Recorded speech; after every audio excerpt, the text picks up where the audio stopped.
हम लोग chapter number 11 जो है वो पढ़ रहे थे। इसमें हम लोगों ने गतिज ऊर्जा का फार्मूला पढ़ा, स्थितिज ऊर्जा का फार्मूला पढ़ा है ना। कौन बताएगा गतिज ऊर्जा का फार्मूला?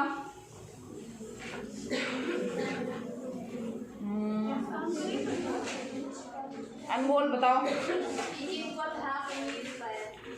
हाँ, E के equal to half M V square. अब यहाँ पर m क्या है?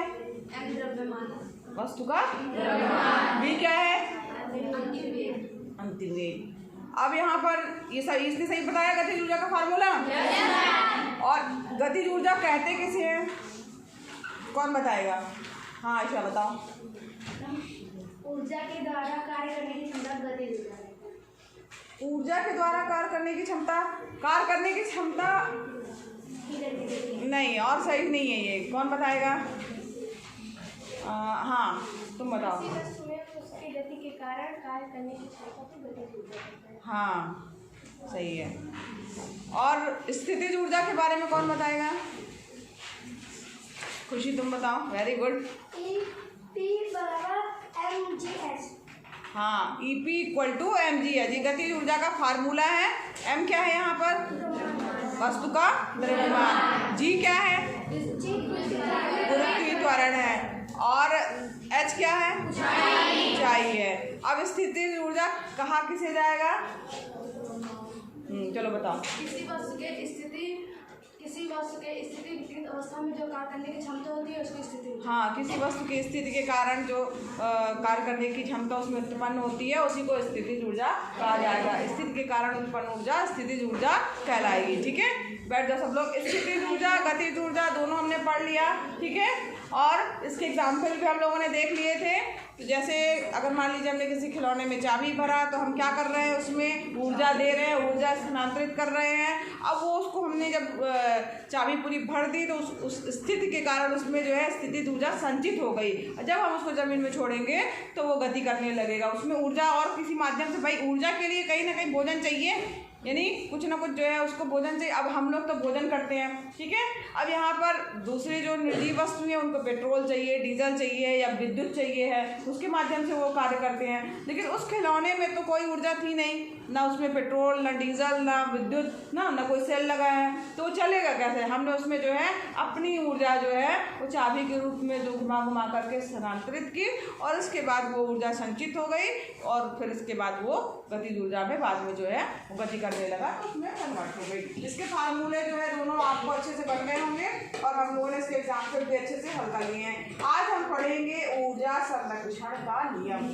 तो ये जो है ऊर्जा संरक्षण का नियम ये कहता है, ये भी याद रखिएगा, ऊर्जा संरक्षण यानी ऊर्जा संरक्षित रहती है।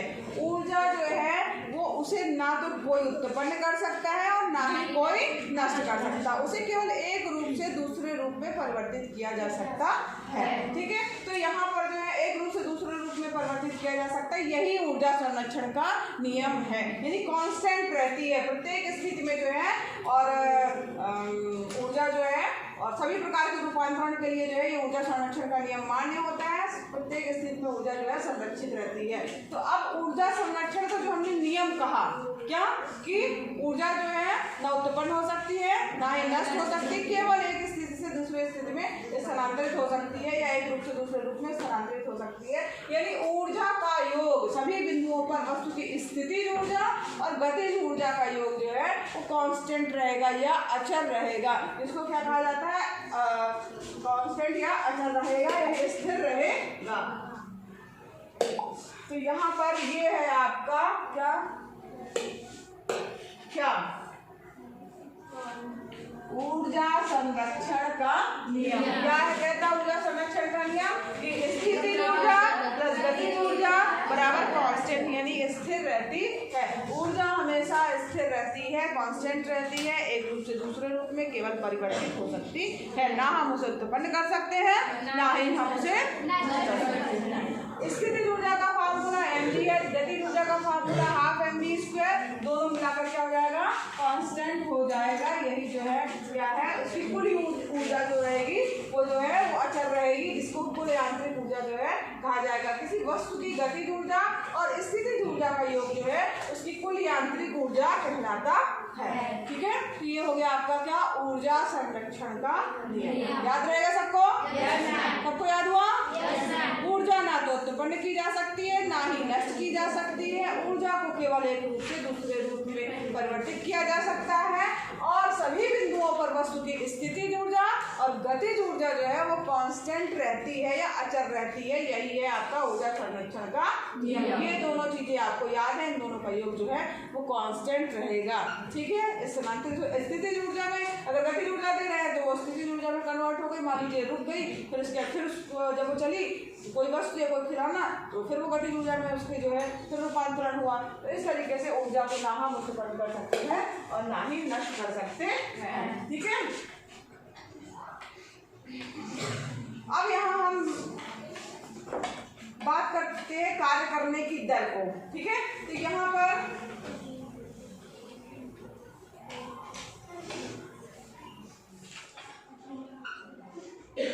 अब यहाँ पर ये कार्य करने की दर की बात हो रही है। तो जैसे मान लीजिए सोचिए कि क्या हम सभी एक ही दर से कार्य करते हैं, या हमारे सबके कार्य करने की क्षमता एक ही है? क्या मशीनें जो है ऊर्जा का उपयोग और रूपांतरण समान दर से करती हैं, या जो अभिकर्ता या एजेंट है ऊर्जा रूपांतरण करते हैं, विभिन्न दरों से क्या कार्य करते हैं? तो यहाँ पर देखो इसके बारे में बताया गया। तो यहाँ पर जब हम ऊर्जा की दर की बात कर रहे हैं, तो ऊर्जा की दर की बात कर रहे हैं, तो यहाँ पर एक शब्द आता है शक्ति। अब शक्ति क्या चीज है? तो कार्य करने की जो दर होती है वही क्या कहलाती है? शक्ति कहलाती है। कार्य करने की दर शक्ति कहलाती है। यहाँ पर देखो अब एक नई चीज या एक नया फार्मूला आपका निकल के आ रहा है, वो है आपका शक्ति बराबर कार्य बटे समय, यानी पी यानी पावर। ठीक है, शक्ति को पावर बोलते हैं ना इंग्लिश में, तो पावर इक्वल टू हो जाएगा वर्क अपॉन टाइम। ठीक है, तो यहाँ सबको समझ में आया। यहाँ पर कार्य करने की जो है वो एक दर जो है वो क्या कहलाएगी? आपकी शक्ति कहलाएगी, यानी कि या इसी को ऊर्जा रूपांतरण की दर भी कहा जाता है। ठीक है, तो ये क्या है? आपकी शक्ति हो गई। अब यहाँ पर शक्ति का मात्रक क्या होता है? तो यहाँ पर शक्ति का मात्रक क्या है? वाट। ठीक है, जो कि वैज्ञानिक जो है जेम्स वाट के नाम पर पड़ा हुआ है। शक्ति को किसमें नापते हैं? वाट में नापते हैं, जो कि वैज्ञानिक जेम्स वाट के नाम पर जो है उनके सम्मान में रखा गया है। तो यहाँ पर अगर हम बात करें, यहाँ पर अगर समय को हम क्या कर दें, टी जो दिया है उसको क्या कर दें? 1 सेकंड कर दें। 1 सेकंड समय हो गया, और डब्लू जो है कार्य का मात्रा क्या होता है? जूल। तो यहाँ पर अगर 1 जूल कर दें, ठीक है, तब हमारे पास में ये क्या हो जाएगा? 1 वाट जो है वो कार्य हो जाएगा, है ना? सॉरी, शक्ति हो जाएगी। 1 वाट जो है वो शक्ति हो जाएगी। तो 1 वाट जो है शक्ति किसे कहा जाएगा? तो यहाँ पर 1 वाट शक्ति वह है जो 1 सेकंड में 1 जूल कार्य जो है वो करती है। जो पावर जो है 1 सेकंड में 1 जूल कार्य कर ले, वही क्या है? आपका 1 वाट शक्ति है। ठीक है, समझ में आ रहा है? अब यहाँ पर देखो इस तरीके से वाट बराबर जूल बटे सेकंड, या जूल इंटू सेकंड की पावर -1 भी इसको हम ले सकते हैं, यूनिट के रूप बात कर रहे हैं। ठीक है,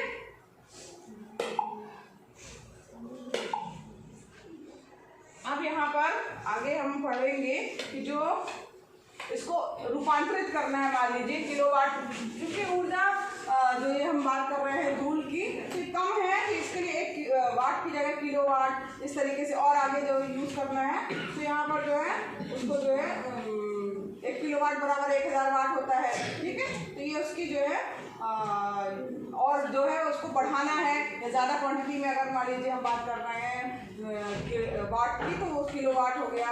ठीक, और अब यहाँ देखो क्या दिया हुआ है,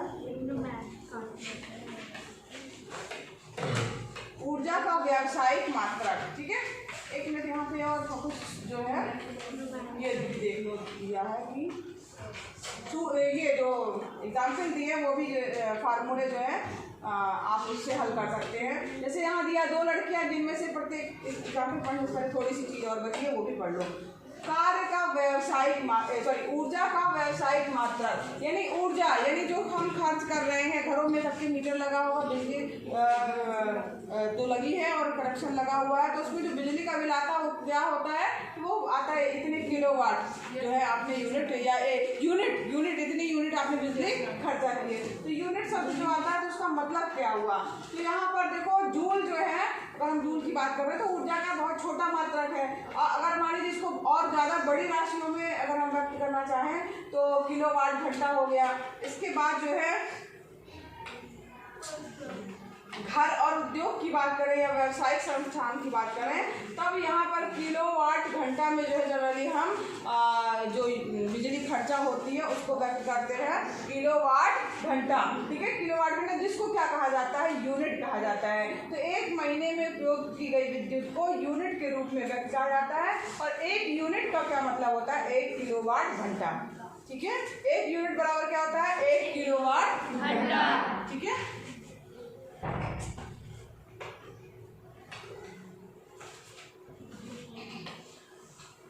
और यहाँ पर जैसे एग्जाम्पल दिया गया है कि 60 वाट का एक विद्युत बल्ब प्रतिदिन 6 घंटे उपयोग किया जाता है। बल्ब द्वारा दिन में एक दिन में खर्च की गई ऊर्जा की यूनिटों का परिकलन आपको करना है। तो यहाँ पर सबसे पहले हम विद्युत बल्ब की जो है शक्ति दी हुई है, कितनी? 60 वाट दी हुई है। ठीक है, तो यहाँ पर 60 वाट जो है, वाट को किसने हमने बदल दिया? किलोवाट। क्यों हमने बदला है? क्योंकि जो यूनिट है वो 1 किलोवाट प्रति घंटा है। ठीक है, तो यहाँ पर हमने इसको किसमें बदला है? किलोवाट प्रति घंटे में बदला है। अब यहाँ पर 1000 किलोवाट बराबर क्या होता है, या 1000 वाट बराबर क्या होता है? अभी मैंने जैसे बताया, कौन बताएगा? 1 किलोवाट बराबर कितने वाट? हाँ, 1 किलोवाट बराबर 1000 वाट। ठीक है, तो यहाँ पर जो है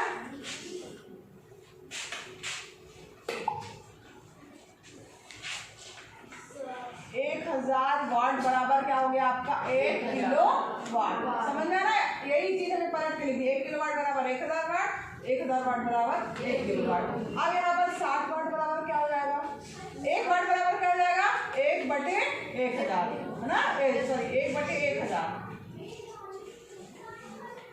और 60 वाट बराबर 60 का मल्टीप्लाई हो जाएगा। जब 1 जीरो कट जाएगा, 2 जीरो बचे हैं, तो ये क्या हो जाएगा? 2 अंक के पहले दशमलव हो जाएगा, 1 बराबर क्या जाएगा? 0.06 किलोवाट। ठीक है, हमने ये क्या किया है? 60 वाट को चेंज कर दिया है किलोवाट में, तो 0.06 किलोवाट आ जाएगा। समझ में आया सबको? आया? 1 किलोवाट बराबर 1000 वाट, तो 1 वाट बराबर क्या हो जाएगा? 1/1000 किलोवाट। और यहाँ 60 वाट बराबर हो जाएगा, तो 60 का मल्टीप्लाई हो जाएगा। ठीक, यहाँ पर किलोवाट लिख लेना। तो यहाँ पर जब अब 1 जीरो कट गया, 2 जीरो बचे, तो दशमलव जो है वो 2 अंक के पहले लगेगा, क्योंकि यहाँ केवल 1 ही अंक दिया है, तो 1 जीरो आप बढ़ा करके दशमलव लगा देंगे। छोटी बात है ये।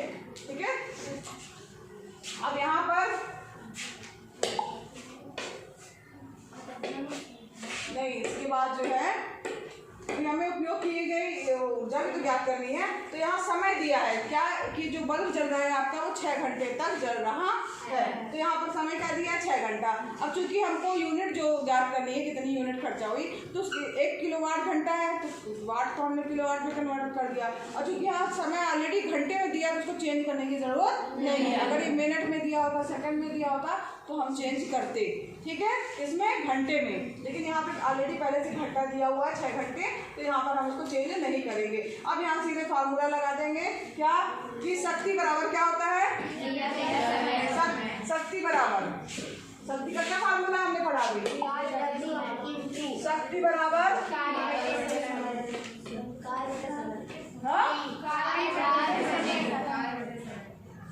शक्ति बराबर कार्य बटे समय, ऊर्जा बटे समय, कार्य बटे समय। अब यहाँ पर देखो किया गया कार्य जो होगा वो ऊर्जा के बराबर होगा, तो यहाँ पर शक्ति बराबर क्या हो जाएगा? ऊर्जा। ऊर्जा यहाँ किया गया कार्य जो है वो ऊर्जा जो हम ज्ञात कर रहे हैं ना, कितनी ऊर्जा जो है खर्चा हुई, कितनी जो है, तो ऊर्जा जो हमें ज्ञात करनी है, तो ऊर्जा बराबर क्या हो जाएगा? शक्ति गुणे समय। तो यहाँ पर शक्ति हमने निकाल लिया 0.06, समय जो है 6 घंटे हो जाएगा, आ जाएगा ना? ऊर्जा बराबर शक्ति, ये यहाँ उसके मल्टीप्लाई में चला जाएगा। ठीक है, अब यहाँ पर 6 का गुणा 6 से होगा, 36 हो जाएगा किलोवाट प्रति घंटा। और ये मतलब क्या हो गया? यूनिट 0.36 यूनिट के रूप में आ गया कि 1 यूनिट बराबर होता है 1 यूनिट बराबर होता है 1 किलोवाट प्रति घंटा। 1 मिनट, किलोग्राम लिख गया जी, नहीं हो गया, वाट होगा।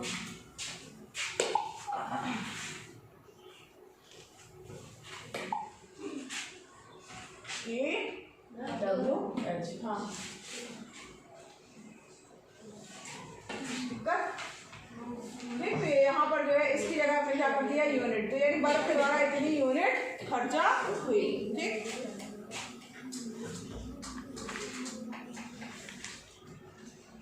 और क्या बचा है अब,